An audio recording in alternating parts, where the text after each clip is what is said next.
श्रीगुरुभ्यो नमः। अद्य अहं श्रीमद्भगवद्गीतायाः पञ्चमोऽध्यायः पठनं करिष्यामि। ॐ श्रीपरमात्मने नमः। अथ श्रीमद्भगवद्गीता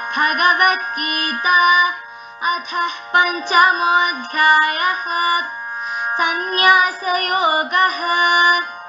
अर्जुन उवाच संन्यासं कर्मणां कृष्ण पुनर्योगं च शंससि यच्छ्रेय एतयोरेकं तन्मे ब्रूहि सुनिश्चितम्। श्रीभगवानुवाच संन्यासः कर्मयोगश्च निःश्रेयसकरावुभौ तयोस्तु कर्मसन्न्यासात् कर्मयोगो विशिष्यते। ज्ञेयः स नित्यसन्न्यासी यो न द्वेष्टि न काङ्क्षति निर्द्वन्द्वो हि महाबाहो सुखं बन्धात् प्रमुच्यते। साङ्ख्ययोगौ पृथक् बालाः प्रवदन्ति न पण्डिताः एकम् अप्यास्थितः सम्यक् उभयोर्विन्दते फलम्। यत्साङ्ख्यै प्राप्यते स्थानं तद्योगैरपि गम्यते। एकं साङ्ख्यं च योगं च यः पश्यति स पश्यति। संन्यासस्तु महाबाहो दुःखमाप्तुमयोगतः योगयुक्तो मुनिर्ब्रह्म न चिरेणाधिगच्छति।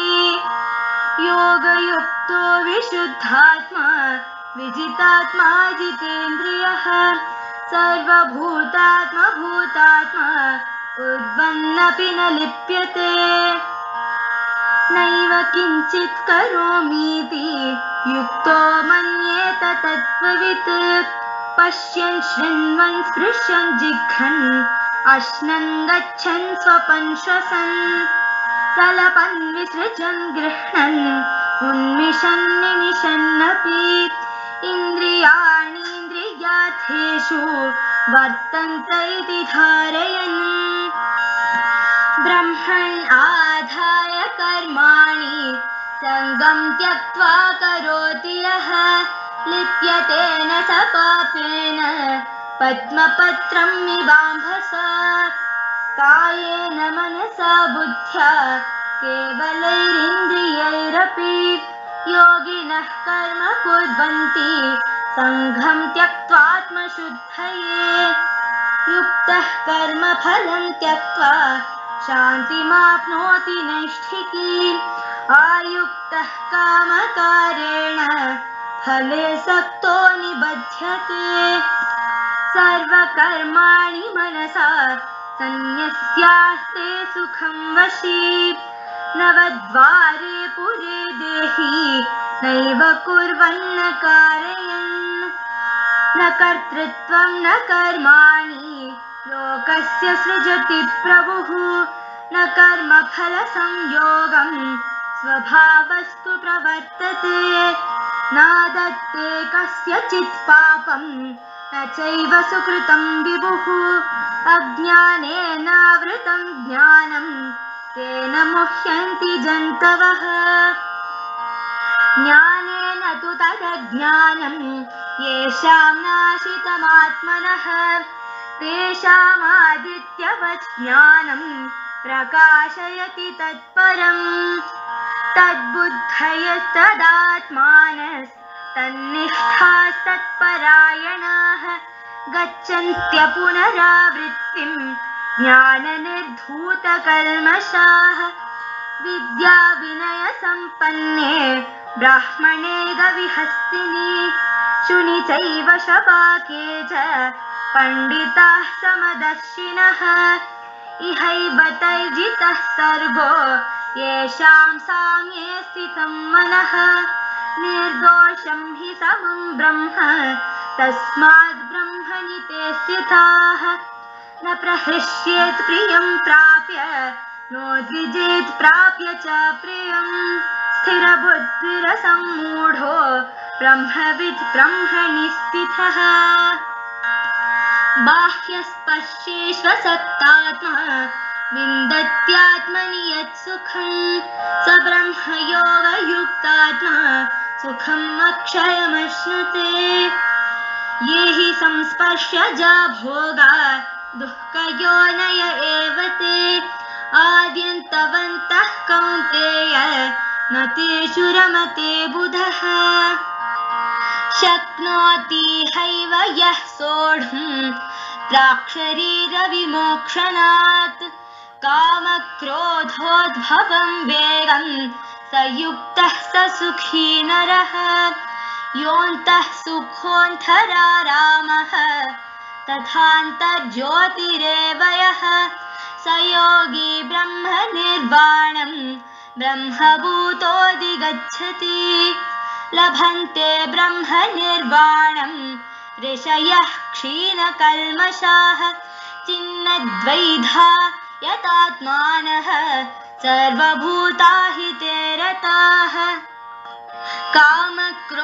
कामक्रोधविमुक्तानां यतीनां यतचेतसाम् अभितो ब्रह्मनिर्वाणं वर्तते विदितात्मनाम् स्पर्शान् कृत्वा बहिर्बाह्यां चक्षुश्चैवान्तरे भ्रुवोः प्राणापानौ समौ कृत्वा नासाभ्यन्तरचारिणौ यतेन्द्रियमनोबुद्धिर्मुनिर्मोक्षपरायणः विगतेच्छाभयक्रोधो यः सदा मुक्त एव सः भोक्तारं यज्ञतपसां सर्वलोकमहेश्वरं सुहृदं सर्वभूतानां ज्ञात्वा मां शान्तिमृच्छति ॐ तत्सदिति श्रीमद्भगवद्गीतासूपनिषत्सु ब्रह्मविद्यायां योगशास्त्रे श्रीकृष्णार्जुनसंवादे कर्मसन्न्यासयोगो नाम पञ्चमोऽध्यायः हरिः ॐ. Now I will be giving you the summary of the 5th chapter in the Gita.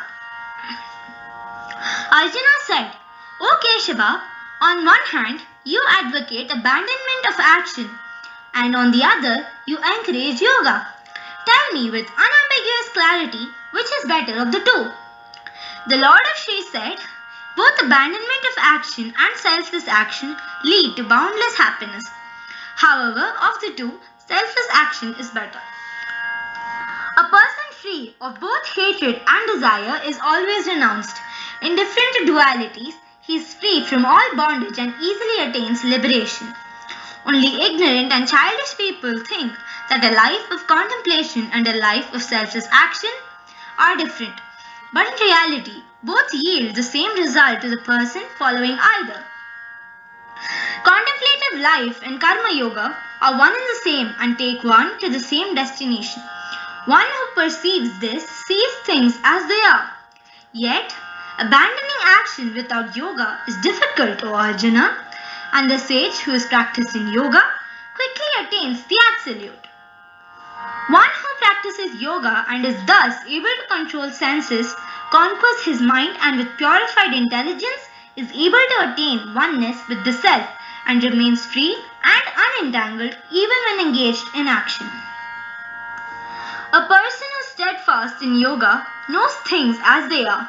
He thinks, I'm not doing anything even while I see, hear, touch, smell, eat, walk, sleep, breathe, talk, evaluate things, accept things, and even blink my eyes.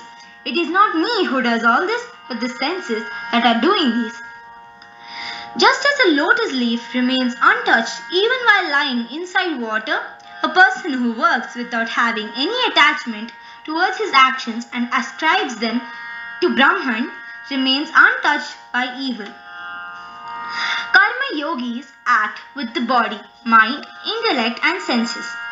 Only for the purpose of purification, for they have abandoned all kinds of attachment. A person who is disciplined in karma yoga renounces the fruit of action and attains ultimate peace. A person who does not practice karma yoga remains attached to the fruits of his labor and is entangled by his actions. Mentally renouncing all actions, the embodied one happily resides with self-control in the city of 9 gates, neither acting nor causing action to be performed. The Lord neither creates a person's urge for action, nor his actions, nor even the result of the actions. All this is done through a person's conditioned nature.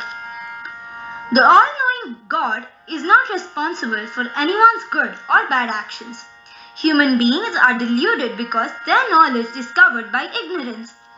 The knowledge which repels all ignorance about the self also reveals like a shining sun one's true relationship with God. Those whose mind and faith are in God and whose sin is cast off by their knowledge and devotion to God go to a place where there is no rebirth. For the wise, a learned and cultured Brahmana, a cow, an elephant, and even a dog or a dog eater is the same. Even in this world, rebirth can be conquered by keeping alive an impartial mind. Just as the Absolute is faultless and impartial, so will those who conquer rebirth become established in the Absolute.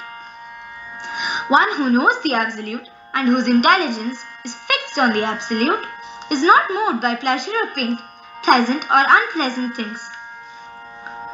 Unconcerned about sensual pleasures, one who finds joy in self, united with God in yoga, attains boundless happiness. O son of Kunti, the wise do not rejoice in sensual pleasures. This is because they know that these have a beginning and end very soon. They know that sensual pleasures are the birthplace of pain. A person in this world who can tolerate the agitation that arises from desire and frustration until he is liberated from the body is fixed on yoga. He is happy. He is a human being. The yogi who is able to delight in the joy within and is enlightened is the one who is firmly established in self-realization. Such a person ceases from material existence and attains Brahman. It is the seers who, with their sins washed away, doubts cleared, and firmly in control of their self, and those who live for the welfare of others attain Brahman.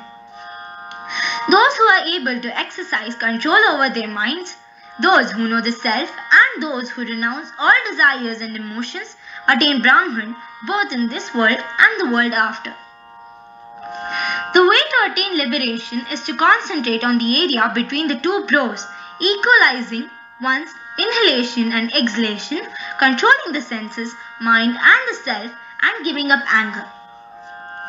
When one realizes that I am the one who enjoys the results of all sacrifices and penances, the one who controls everything in this world and the friend of everything in this world, one can attain peace. Thank you. I hope you enjoyed listening.